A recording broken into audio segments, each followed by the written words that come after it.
Texas Big Star Quilts. First of all,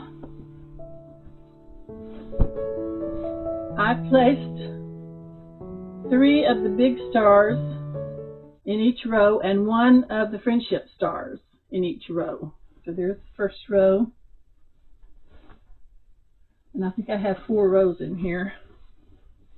Oh, that's the row I just showed you. Hang on. Oh, yeah. Okay, there's another one, a big row. That's row 2. They have 3 of the big stars and 1 of the smaller friendship stars.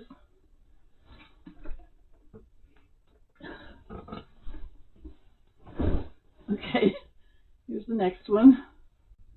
Okay, that's the last of the main rows. Now this row, I had this on the top and the bottom. You might have already seen it. I made these out of the second cuttings from those half square triangles.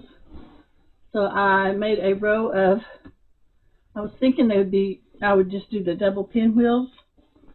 But when I was experimenting and placing them, I found out that I can make these cute little windmill blocks out of those.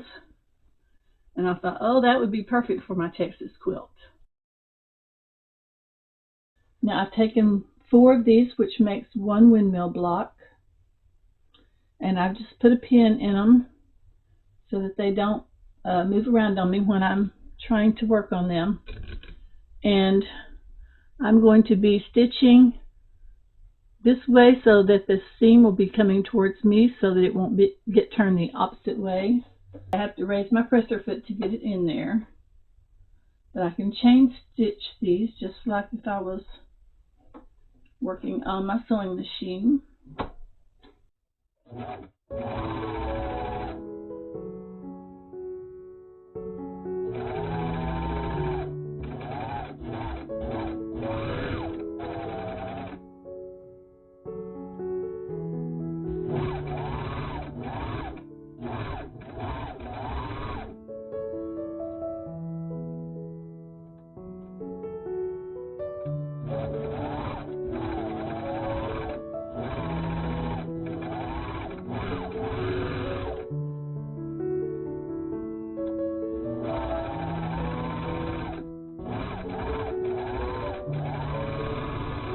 And when you finish, you just let it stitch on out a little ways, 3 or 4 inches or more. Well, it didn't cut off very much from that time.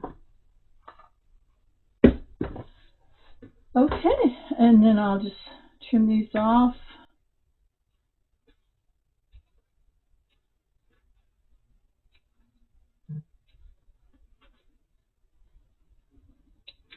Okay, now I'll just take my pins out. You could do this without pinning, but it just makes me feel more secure. Okay, now I just have to take this to my pressing mat, and I'm going to press all of them to the area that doesn't have a seam in it, which is the color part, the print part. So I'll press all of those.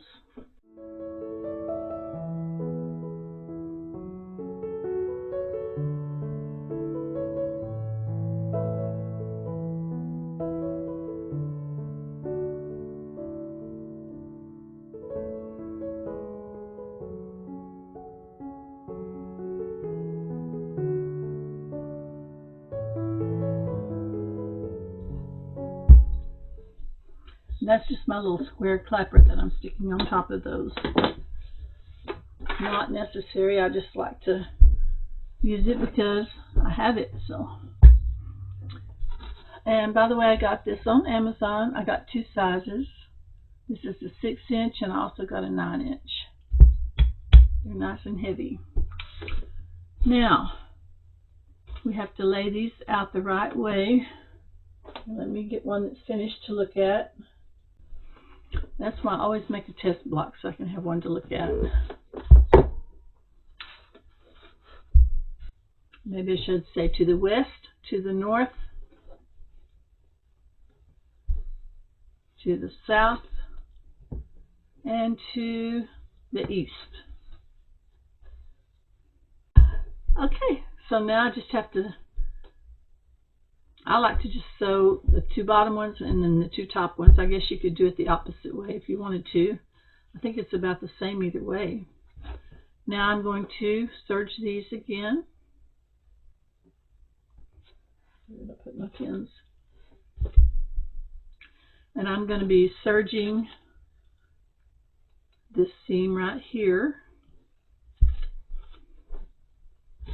and the seam right here.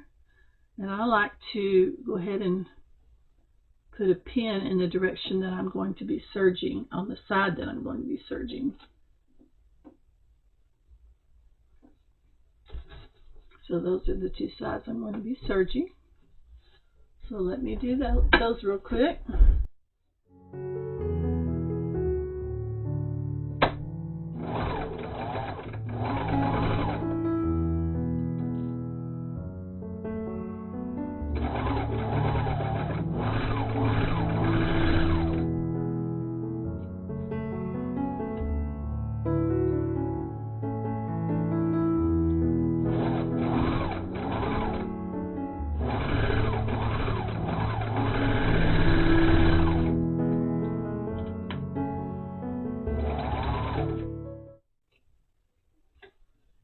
I'm sure I will get better at this serging thing as time goes by. I did use a serger back when I was younger because I worked in a sewing factory, but we used those great big commercial ones, and it's been so long that I'm not sure I remember everything exactly right, but these are so much nicer nowadays than those were. But if something did go wrong, all I had to do was get a manager to help me out. Okay, so now, let's see, I did that one this way, so I'll turn this one this way. What I'm doing is I'm pressing it towards the one that's pointing that direction. The seams are going opposite ways. And as you can see, they are small, tiny seams.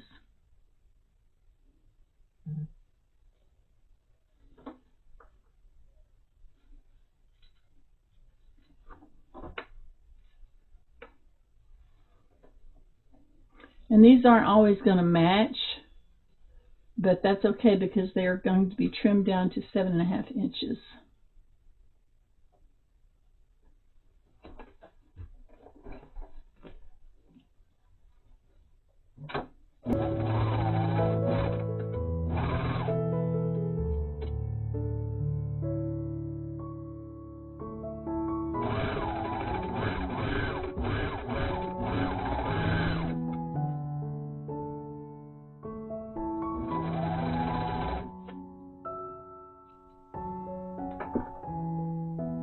I have not had to rethread this at all since I bought it like 2 weeks ago, and I've used it a little bit just about every day.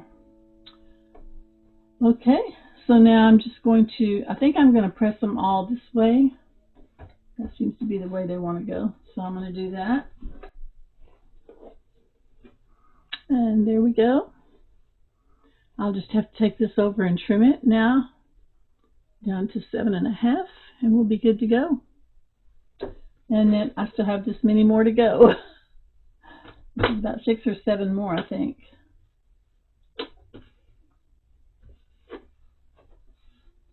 Yeah, I'm really happy with the way these are turning out. Little Texas windmills to go with my Texas Rangers theme on this one.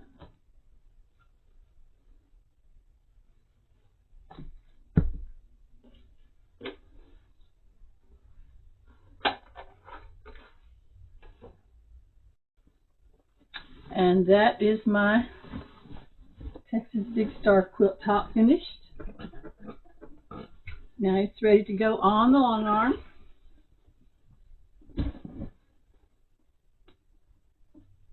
Okay, I'm going to set it aside for a minute because I want to show you the backing and how I did the backing. And I experimented about sewing my backing together with my serger, and I'm really liking the way that it came out. Now this fabric is directional, so I had to put the seam in the middle, which I would usually put it horizontal. I wanted to put something really fun on the back, and I couldn't find anything that I had enough of that would be a fun backing. So I picked out a Christmas, these are going to be upside down, I picked out a Christmas backing, Christmas fabric for my backing. Of course they won't be upside down when I get it onto the quilt, but it's dogs and kitties and all wrapped up in lights and presents and bows. I just thought he would get a kick out of this and have a fun backing to look at when he's sitting with his, watching his Rangers game with his little, he folds that back and he'll get to see Christmas. I hope he will like it anyway. I think he will. So, I have this on my long arm, all pinned down, as you can see here. And, like I said, it's 84 inches long, so it's a good, nice, long row. I have my batting laid out here on my little cutting table. I'm just going to find the center and stick a pin in that.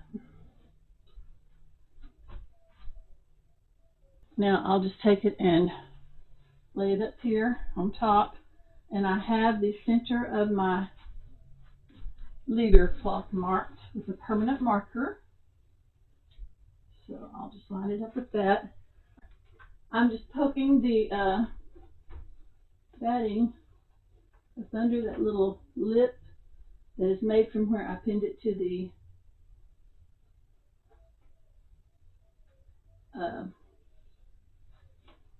leader, because I'll know that it's on straight if I do that. Okay. You can see there, I've just got it pushed up under there. Sorry about the rapid movement there.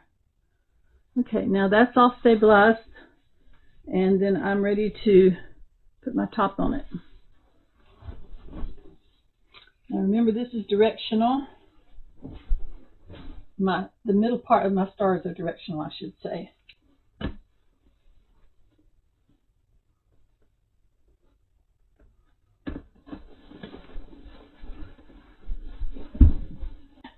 This is the thread I'm going to use. This is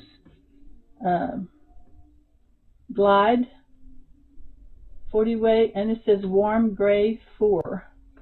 I think it'll work because it's going to have to work on the dark blue and the red and the light blue on the back, and then this sort of beigey background that has little red stars in it. So I needed to pick something kind of neutral, so I think that's going to work. Sometimes I use Glide threads, and sometimes I use Superior threads, 50 weight, so fine. Those are the only two that I've found that really work for me on my machines. And my machines are Grace Unique machines. I have a 15R and a 16X, and they're both hand-guided machines.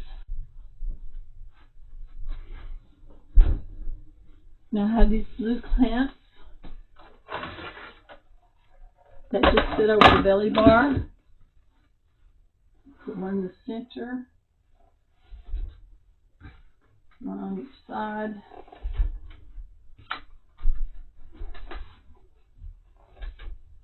And then I'll just click it one more time, like that. Check it underneath. Looks good.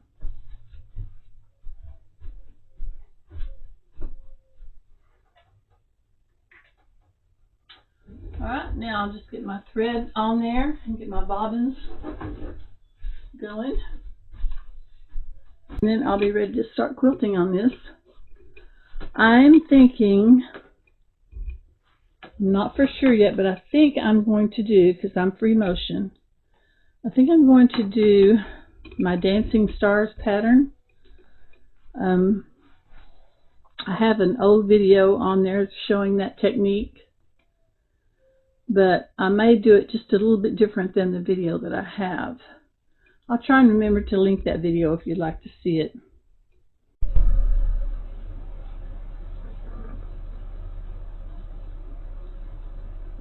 So here are my stars and loops.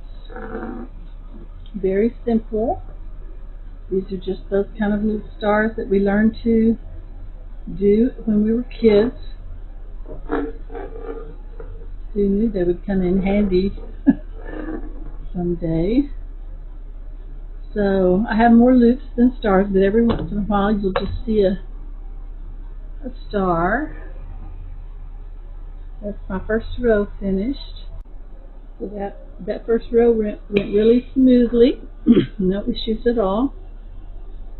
It's not a real tight quilting, but it will make a nice soft quilt, I believe.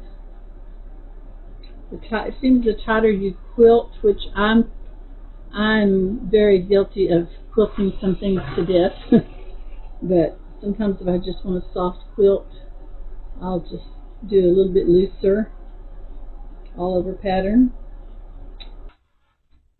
Okay, so now I'm just going to loosen the sides. And my quilt is up off of the floor now. You can see there. It's not dragging down the floor anymore. Alright, so let me get this advanced and then I'll show you how I'm quilting this.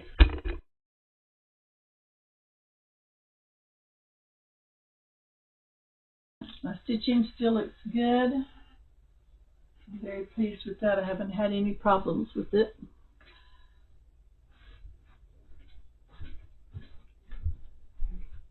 I'm really liking the glide thread too. Well, if I switch to the so fine thread, it's a 50 weight, so it's a lighter weight thread, then I have to readjust my tension just a little bit. So right now I've got the pink scrappy quilt over there on the other one, and I'm using the so fine thread over there because that was the color that I needed. And so I had to readjust my tension a little bit over there. The young man that I told you that I'm making this one for is going to be having surgery at the end of this month. So, and I wanted to get it to him before that happens, so that when he's recuperating, he can enjoy it. Okay, I just took that up and then I unhooked it. I gotta stay on task here. Okay, I'll put both of these back on.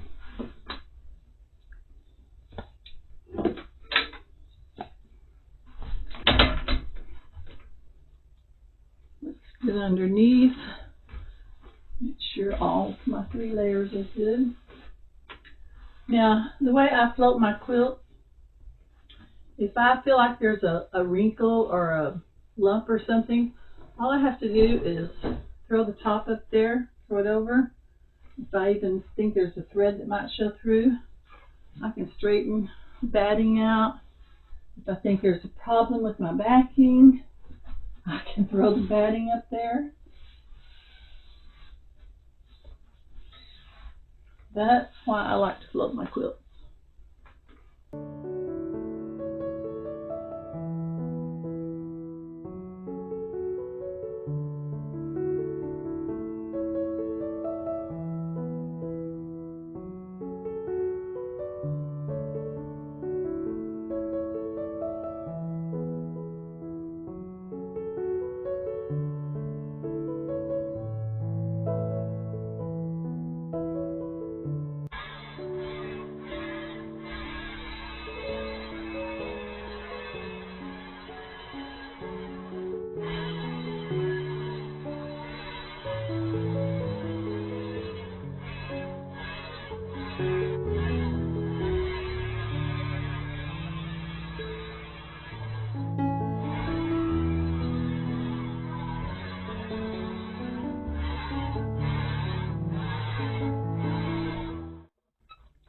to try to make a couple of stars in the big stars because my stitching shows up better in the colors that read as solids than it does in the background. So now I'll put my clamps back on, my end clamps.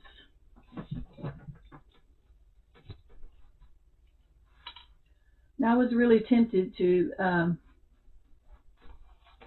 custom quilt these stars, but that would have taken a lot longer, so I decided just to keep it easy.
Texas Big Star quilt is all finished.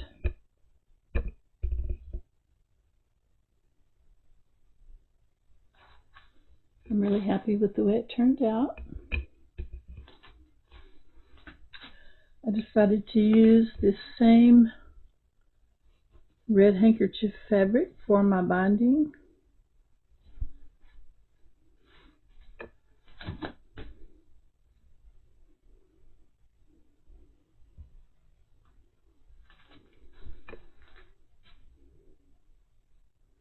It's kind of an easy quilting design, free motion, just some loops and stars.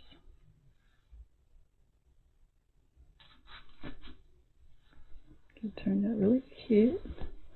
And there's that fun doggy backing, Christmas doggies.